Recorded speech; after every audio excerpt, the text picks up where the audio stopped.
사도행전 6장 1절에서 우리 7절 말씀 우리 함께 보도록 하겠습니다. 6장 우리 1절에서 7절 말씀입니다. 오늘은 6장 말씀 우리 함께 봅니다. 제가 1절 먼저 받들어 공독합니다. 그때 제자가 더 많아졌는데 헬라파 유대인들이 자기의 과부들이 매일의 구제에 빠짐으로 히브리파 사람을 원망하니 열두 사도가 모든 제자를 불러 이르되 우리가 하나님의 말씀을 제쳐놓고 형제를 일단 말씀하지 아니하니 형제들아 너희 가운데서 성령과 지혜가 충만하여 칭찬받는 사람 7을 택하라. 우리가 이 일을 그들에게 맡기고 우리는 오로지 기도하는 일과 말씀 사이에 힘쓰리라. 온 무리가 이 말을 기뻐하여 믿음과 성령이 충만한 사람 스데반과 또 빌립과 프로고로와 니가노로와 디몬과 바베나와 유대교에 입교했던 안디옥 사람 니골라를 택하여 사도들아 그랬으니 사도들이 기도하고 그들에게 안수하니라. 함께 했습니다. 하나님의 말씀이 점점 왕성하여 예루살렘에 있는 제자의 수가 더 힘이 많아지고 보다 제사장의 무리도 이 도에 복종하니라. 이는 살아계신 하나님의 말씀입니다. 아멘. 오늘 말씀의 제목 크게 한번 우리가 읽어보겠습니다. 시작. 우리의 삶의 모습은 이라고 하는 제목으로 우리 하나님 말씀 함께 보도록 하겠습니다. 우리 지난주에 말씀 내가 주를 경외함으로 라고 하는 말씀을 우리 함께 말씀을 살펴봤습니다. 하나님의 그 관심은 환경에 있지 아니하고 우리가 가지고 있는 그 어떤 소유에 있지 아니하고 어디에 있다라고 우리 말씀을 이렇게 나눴죠? 네, 그렇죠. 우리 사람 한 사람 한 사람의 영혼에 그 하나님의 관심이 있다라고 우리 말씀을 함께 나누었습니다. 그 하나님의 관심은 온통 그 인류의 모든 사람들에 대한 영혼에 관심이 있는 거죠. 정말 우리가 하나님을 정말 두렵고 떨리는 마음으로 우리가 섬길 때 정말 하나님께서 우리에게 말씀하신 또 부탁하신 그 영혼에 대한 그 사역들 우리가 넉넉히 감당할 수 있는 줄 믿습니다. 우리 오늘 말씀 우리의 삶의 모습은 이라고 하는 제목으로 말씀을 함께 나누는데 계속 매주마다 이제 이어지는 이제 말씀이죠. 지난주에 아나니아와 삽비라를 통해서 우리가 말씀을 살펴본 것처럼 우리의 모습이 과연 어떠한 모습으로 우리가 지금 한 주를 또 살아오셨고 또 한 주를 또 살아가야 되는지 우리 오늘 말씀을 통해서 짧게 우리가 좀 살펴봤으면 좋겠습니다. 우리 오늘 말씀의 내용은 너무나 잘 알고 있는 우리 말씀입니다. 초대교회 최초로 이제 집사님을 이제 선출하고 세우는 장면을 우리가 오늘 말씀을 통해서 우리가 보게 되는 거죠. 우리 오늘 7 집사님을 이제 초대교회 이제 예루살렘 교회가 이제 선출하고 세우는데 이 모습을 통해서 우리가 과연 봐야 되는 그 하나님의 마음이 무엇인지 이렇게 좀 살펴봤으면 좋겠습니다. 우리 집사님이라고 하면 우리 뭐 유관의 집사님도 계시지만 흔히들 우리가 생각하기에 집사님이라고 하면 어떤 직분을 우리가 떠올리게 됩니다. 그렇죠? 직분. 그리고 집사님, 뭐 장로님 하면 직분을 우리가 떠올리게 되고 어떤 위치를 먼저 생각하게 되죠. 위치를 먼저 생각하게 되고 어떤 계급이나 어떤 서열을 먼저 생각하시는 분들이 참 많이 있습니다. 그래서 장로님, 또 뭐 안수 집사님, 집사님 이러면 어떤 서열의 개념, 어떤 위치의 개념 이렇게 우리가 먼저 이제 떠올리게 되는데 성경에서 우리에게 말씀하고 있는 집사라고 하는 이 단어 헬라어로 디아코노스라고 하는 이 단어이거든. 디아코노스라고 하는 이 단어의 의미는 뭐냐면 다른 누군가를 위해서 하인이 되어 준다라고 하는 의미가 있어요. 그렇다고 한다면 이 집사뿐만 아니라 교회 안에서 주어지는 이 직분은 위치가 아니라 어떤 계급과 서열이 아니라 각 사람마다 하나님께서 부여해 주신 역할이다 하는 것입니다. 이분이 장로님이기 때문에, 이분이 목사님이기 때문에 더 높은 위치에 있다, 이런 개념이 아니고, 모든 교회의 모든 하나님의 백성들, 하나님의 부르심 받은 모든 자녀들은 평등한 거예요. 하나님 앞에서 평등하지만 각자 맡고 있는 그 역할이 다를 뿐입니다. 그러니까 장로님은 장로님 역할이 있는 거고요. 우리 유관희 집사님 하나님께서 부르신 그 역할이 다 다른 거죠. 그렇지만 하나님 보실 때는, 또 우리가 볼 때는 다 평등한 거예요. 모든 역할들이 다 평등한 거죠. 우리 오늘 일곱 집사를 이제 세우는데, 초대교회가 이제 집사, 제가 말씀드린 대로 디아코노스라고 하는 단어를 쓴다고 했습니다. 이 하인이라고 하는 것, 디아코노스, 집사라고 하는 이 디아코노스를 이제 번역하면 세 가지로 이제 많이 번역이 되는데, 하인으로 번역이 되기도 하고, 일꾼으로 번역이 되기도 하고, 섬기는 자로 번역이 되기도 합니다. 이 세 가지로 번역이 되는데, 어쨌든 하인이라는 의미가 있는 거죠.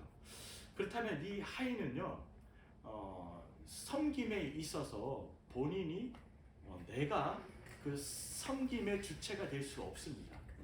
그렇죠? 절대로 섬김의 주체가 될 수 없어요.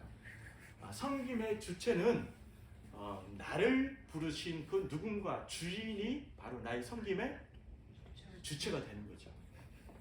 그러니까 하나님께서 우리를 부르셨습니다. 장로로, 집사로, 그 누구를 우리를 부르셨는데, 모든 그리스도인들 하나님이 부르셨죠. 부르셨는데 그 부르심, 그 디아코노스는 우리의 신앙과 우리의 삶에 있어서 선택의 사항이 아니다라고 하는 거죠. 왜?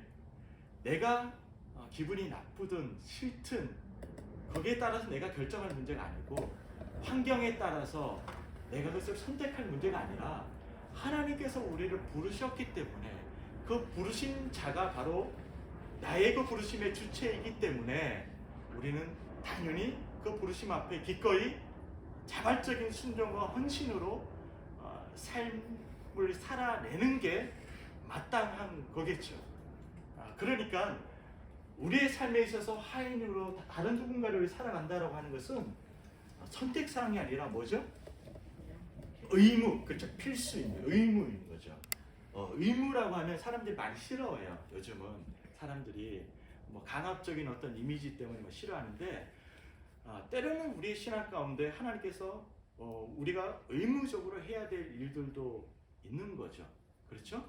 자발적인 의무에 대한 영역과 부분들이 있는 겁니다. 그러니까 하인의 역할을 우리가 감당하는 것은 하나님께서 우리를 부르신 무슨 사항이다?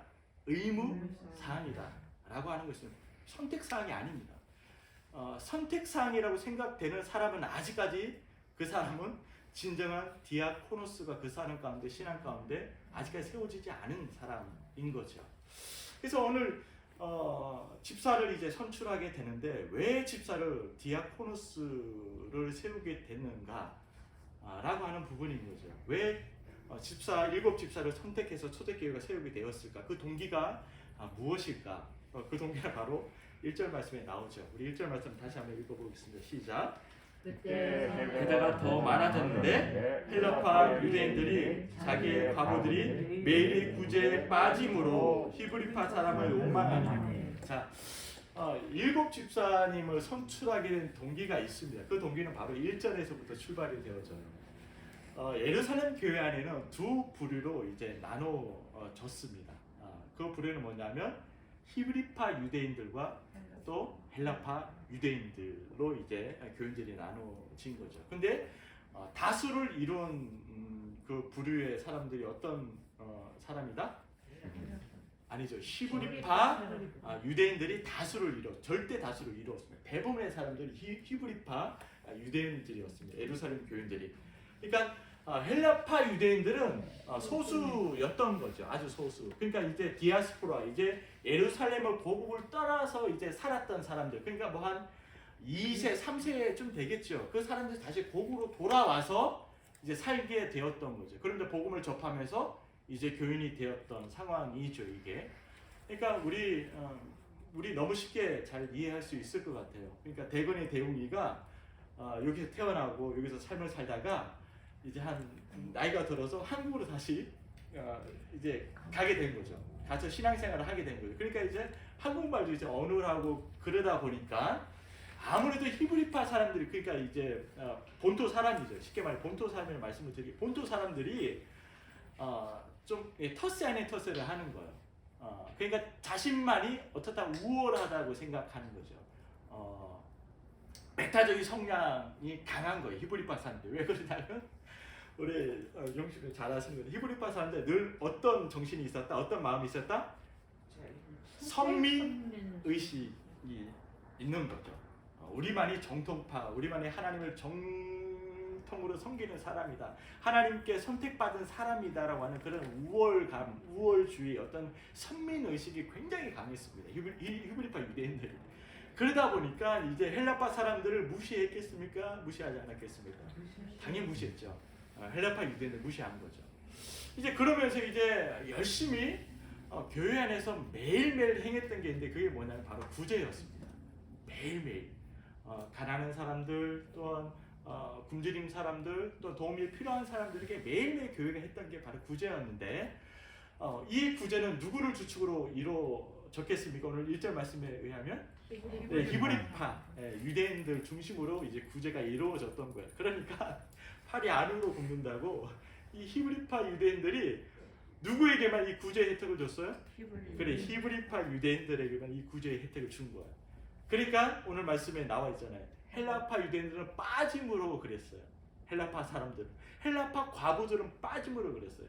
그러니까 과부와 어린이들, 그러니까 연약한 자들 교회는 도왔는데 구제를 했는데 헬라파 과부들이 빠진 거예요. 그 구제의 대상에서 빠지다 보니까 이제 헬라파 교인들, 유대인들이 어떻게 했습니까? 뭐 어떻겠어요? 그러니까 자기네들만 쏙 빼고 그 교회에서 행해지는 구제 혜택을 히브리파 유대인들만 받는 거예요. 그러니까 여러분들 어떤 생각이 드십니까? 이거 뭐 이게 뭐냐 뭐 이렇게 된 거죠. 헬라파 이제 유대인들이 그러면서 조용히 이의 제기를 한 겁니다. 누구에게? 사도들에게. 맞습니다. 사도들에게, 교회 사도들에게 이제 목사님들에게 조용히 가서 이의 제기를 하게 된 거예요. 왜 우리 헬라파 과부들을 쏙 빼고 히브리파 유대인들만 그렇게 구제 혜택을 받습니까? 이거는 합당하지 않습니다. 이 교회가 이렇게 해서는 안 되지요. 라고 이의를 제기한 거예요. 그러니까 사도들 들으니까 그 말이 맞습니까? 틀립니까? 맞거든요. 사도들이 그 말을 들으니까 맞는 말이거든요. 그러니까 이제 그때서 이제 깨닫게 되는 거죠. 알게 되는 누군가가 본인에게 와서 이야기함으로 인해서 아차 싶은 거예요. 내가 지금 잘못하고 있구나. 교회가 잘못된 방향으로 가고 있구나. 그때서 이제 깨닫기 시작한 거죠. 그러면서 본인들의 그 어처구니 없는 그 행동을 이 사도들이 즉각적으로 반응을 하며 고치기 시작합니다. 그게 바로 말씀의 2절 말씀입니다. 2절 말씀 제가 읽어드릴게요. 12사도가 모든 제자를 불러 이르되 우리가 하나님의 말씀을 제쳐놓고 접대를 일삼는 것이 마땅하지?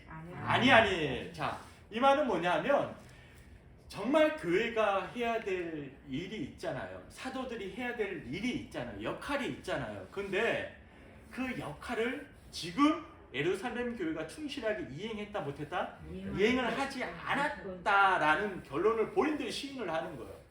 그러니까 이 헬라파 과부들이 이 구제에서 빠지게 된 거죠. 이 잘못된 교회 행정과 잘못된 교회의 방향을 지금 가고 있는 거를 지금 이제 본 거죠. 그때서 이제 깨닫게 된 거죠, 사도들이. 그래서 하나님의 말씀을 제쳐놓고 있으면 이게 굉장히 중요합니다. 하나님 말씀을 제쳐놓고. 그러니까 하나님의 말씀을 제쳐놓고 오로지 뭘 했다는 거예요? 예루살렘 교회는 사도든 누구든 뭘 했다는 거죠? 접대를 했다는 거죠. 그렇죠?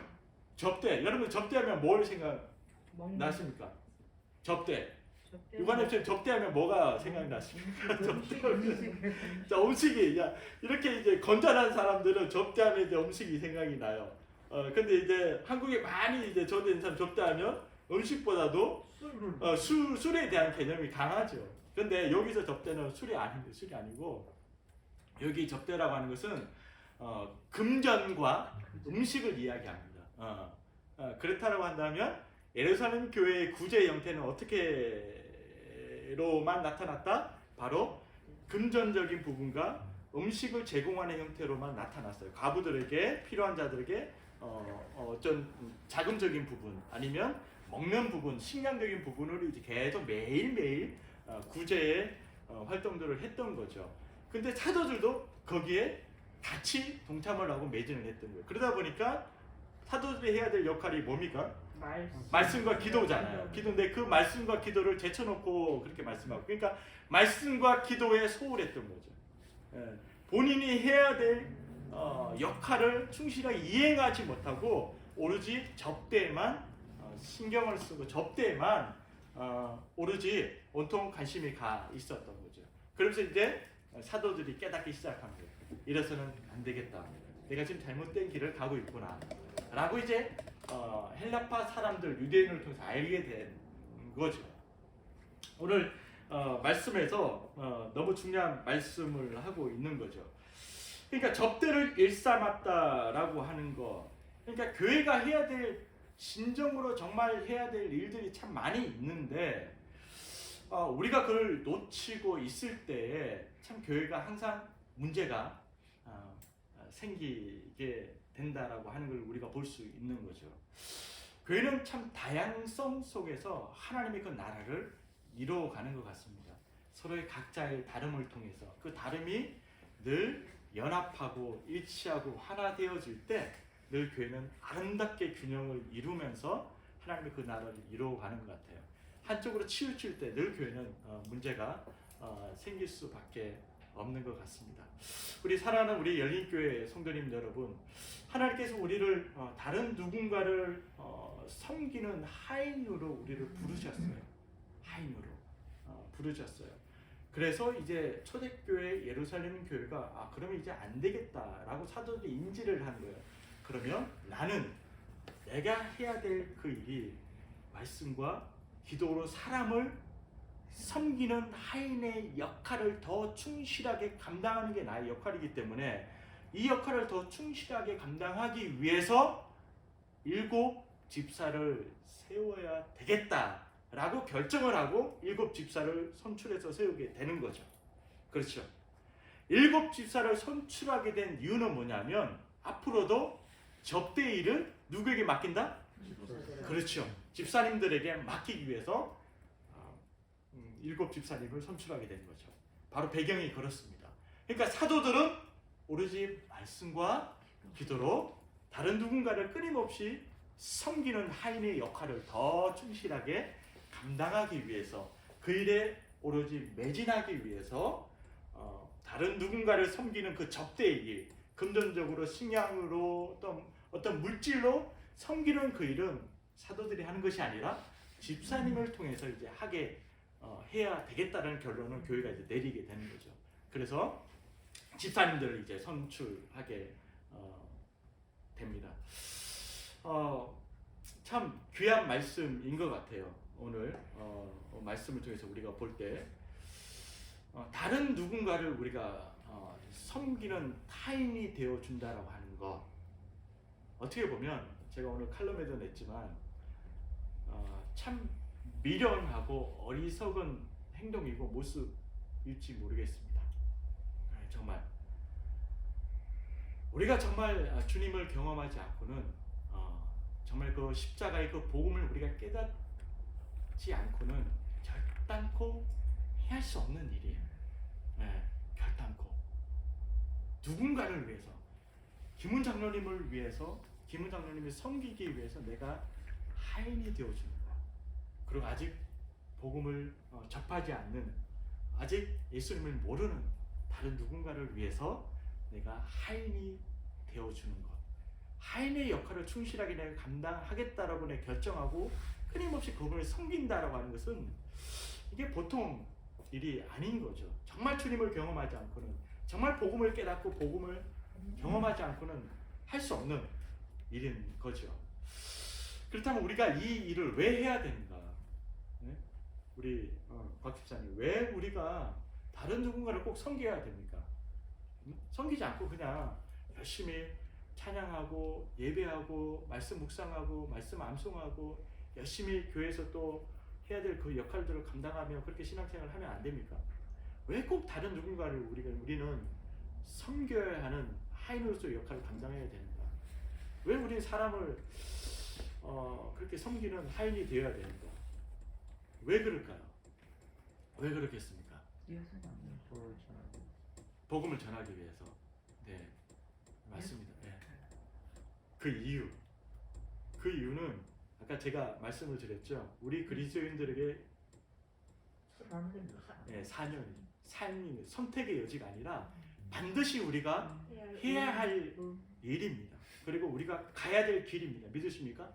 네. 예, 정말 그리스도인이라면 우리가 주님을 경험했다면 주님의 그 복음을 사랑을 경험했다면 선택사항이 아니에요. 반드시 우리가 그 길을 가야만 하는 거고 자발적으로 그 길을 가게 되어 있습니다.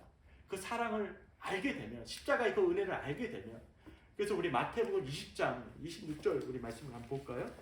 26, 27, 28절 20장 마태복음 우리 20장 26, 27, 28절 말씀 누가 좀 읽어주시면 감사할 것 같습니다. 네. 마태복음 20장 26, 27, 28절 말씀입니다. 마태복음 너희 중에는 그렇지 않아야 하나니 너희 중에 누구든지 크고자 하는 자는 너희를 섬기는 자가 되고 너희 중에 누구든지 으뜸이 되고자 하는 자는 너희의 종이 되어야 하리라. 인자가 온 곳은 섬김을 받으려 함이 아니라 도리어 섬기려 하고 자기 목숨을 많은 사람의 대속물로 주려 함이니라. 아멘. 주님의 말씀입니다. 우리가 이 말씀을 익히 들어서 너무 잘 알고 있는 말씀입니다. 우리가 곰곰이 좀 말씀을 우리가 좀 예배 시간에 생각하고 되씹어보고 좀 우리가 좀 말씀에 좀 집중을 했으면 좋겠는데 예수님께서 우리에게 말씀을 하셨어요. 너희 중에 그렇지 않아야 한다고 말씀하셨어요. 그렇지 않아야 한다고. 그것은 이제 세상의 가치와 세상의 기준에 대해서 이제 25절에 말씀하시면 예수님께서 너희는 그렇게 살면 안 돼 라고 말씀을 하시고 바로 잡아주시는 거예요. 세상의 가치와 세상의 원리가 아니고 우리 신앙생활에는 말씀의 원리가 있다라고 하는 거죠. 예수님도 우리에게 가르쳐 주시는 건데 너희 중에 크고자 하는 자는 남을 섬기는 자가 되어야 된다라고 말씀합니다. 디아코노스, 섬기는 자가 반드시 되어야 돼. 너의 삶과 너의 라이프는 바로 이거야 라고 말씀을 하시는 거죠. 그리고 27절 말씀에 정말 너희가 어뜸이 되고자 하면 남을 정말 다른 누군가를 남의 종이 되어야 돼. 그렇게 예수님께서 말씀하셨어요. 바로 디아코노스입니다. 그러니까 우리는 끊임없이 다른 누군가의 하인이 되어주는 역할, 하인처럼 다른 누군가를 섬기는 게 우리의 신앙에 있어서 마땅한 일이요. 주님을 경험하고 안자로서 당연히 해야 될 일이라고 주님께서 말씀하고 있는 거예요. 그러면서 28절 말씀은 내가 온 것은 섬김을 받으러 함이 아니라 섬겨 주려고 왔다. 많은 사람들을 위해서 대속물로 주기 위해서 내가 온 것이다라고 예수님께 못을 박습니다. 그게 섬김이라고 하는 거 바로 디아코노스. 그러니까 예수님께서 바로 누구의 하인이 되기 위해서 오셨어요? 누구요? 그렇죠. 사람. 그리고 더 나아가서 누구죠? 많은 사람들 더 나아가서 더 좁게 말씀드리면 그렇죠. 맞습니다. 우리 자신의 뭐가 되기 위해서 예수님 오셨습니까?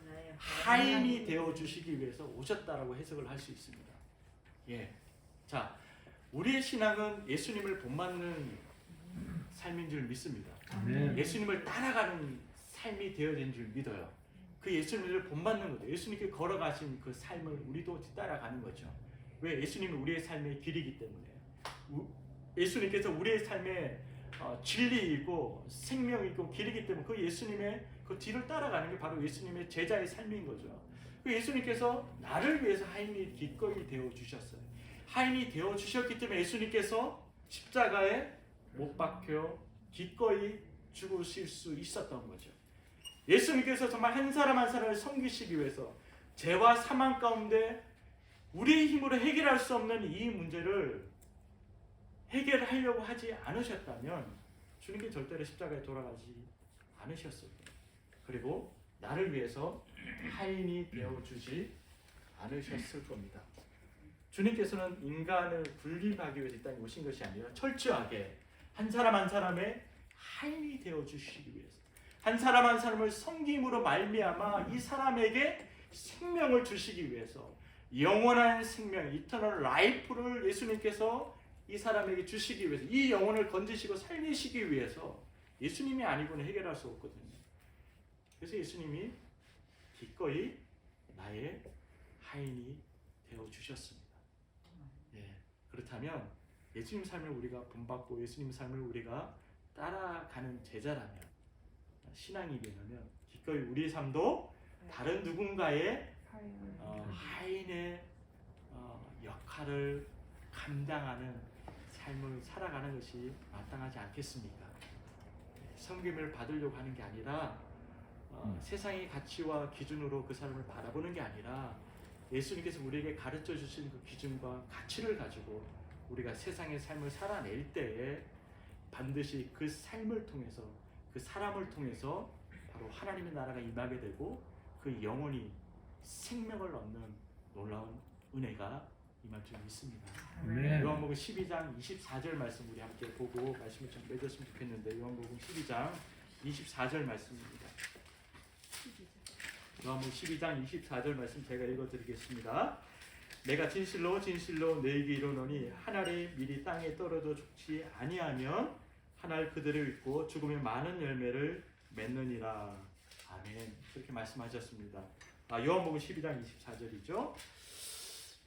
정말 우리가 다른 누군가를 위해서 정말 다른 사람을, 다른 누군가를 섬기려고 하는 그 하인이 되어줄 때, 우리가 진정성 있는 하인의 모습으로 그들에게 다가갈 때 반드시 우리의 모습을 통해서 그 영혼이 주님을 만나고 주님을 경험하고 교회 공동체 안으로 들어오게 되는 그 참된 인생의 행복과 만족을 경험하게 되는 그 거룩한 일들이 날마다 일어나게 될 줄 믿습니다.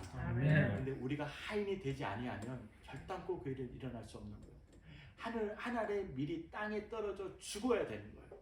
그러니까 우리의 한 사람 한 사람의 삶이, 이용석 집사님의 그 삶의 현장에서 철저하게 우리가 하인의 역할을 감당할 때 그 삶을 통해서 씨앗이 뿌려지고 그 씨앗이 시간이 지남으로 인해 싹이 돋으며 싹이 나기 시작하게 되는 거죠. 근데 내 고집과 내 판단과 내 기준으로 여전히 살아가고 있는 신앙인이라면 결단코 그 신앙의 모습을 통해서 생명의 열매가 맺혀지는 일들이 일어날 수 없다라고 하는 것입니다.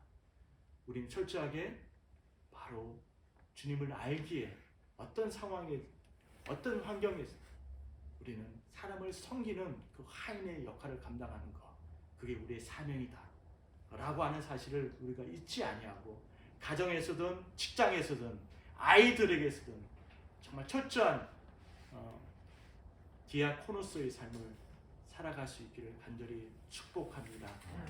그 섬김의 역할은 다 다를 수 있습니다. 목사는 다른 사람을 섬기는 그 모습이 말씀과 또 기도로 나타날 수 있고, 또 다른 누군가 물질로 다른 누군가를 섬기는 하인의 역할을 감당할 수 있는 거예요.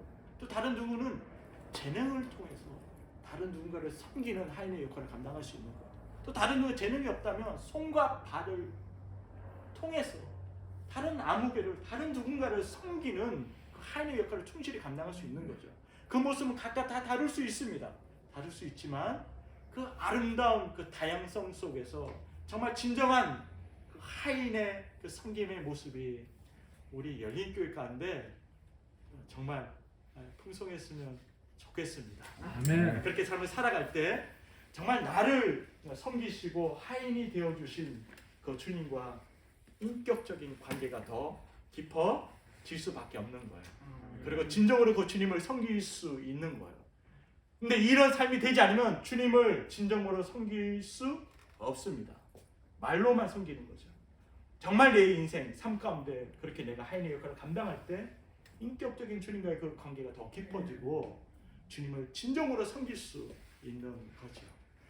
우리 이런 삶을 통해서 우리 열린교회 날마다 더 새로워지고 날마다 영혼이 회복되어지고 날마다 영혼이 주님을 향해 나아가는 그 거룩한 일들이 정말 여러분들 우리 한 사람 한 사람을 통해서 일어날 수 있기를 간절히 정말로 축복하고 기도합니다.